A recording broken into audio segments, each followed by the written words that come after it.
আমার বন্ধুরা, এই সুন্দর পদটি দেখুন, যেটা রয়েছে যেসায়া 44-এর 5 পদে।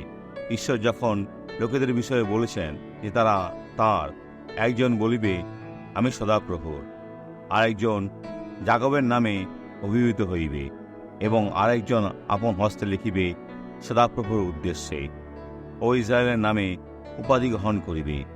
ইহা প্রভু ঈশ্বর বলেন। তিনি যেদিকেই তাকান আমরা কোনো ভুল ছাড়াই তারই, আর তিনি আমাদের বিষয়ে সব জানেন। দুঃখের বিষয় হলো যখন লোকেরা ঈশ্বরে লজ্জিত হয়। কত খারাপ বিষয়! ঈশ্বরের বিষয়ে বলা হলো যা কিছু অস্তিত্ব রয়েছে তাদের মধ্যে সবথেকে উত্তম বিষয় আমাদের পিতা, আমাদের উদ্ধারকর্তা, যার সাথে আমরা চিরকাল থাকবো। এখন দেখবো যে ব্যক্তি সাক্ষ্য দিচ্ছে। বোন, আপনার পায়ে কি হয়েছিল? আমার পায়ে যন্ত্রণা ছিল। কতদিন? 1 মাস হয়ে গেল। 1 মাস? এখন কি চলে গেছে? এখন এইভাবে করছি, কিন্তু কষ্ট হচ্ছে না।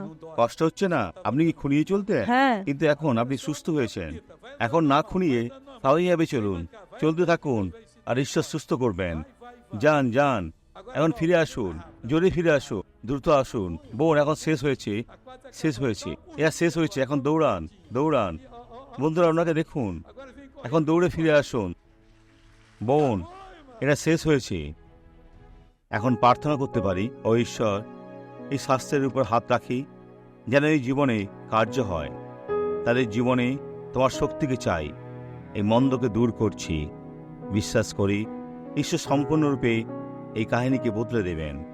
সুসমাচারের পরিচারক হিসাবে আমি বলি, মন্দ, এই লোকেদের যেতে দাও, এই মহিলাকে ছেড়ে দাও, চলে যাও যিশুর নামে। আর আপনি বলুন, আমেন। দিন শুভ হোক।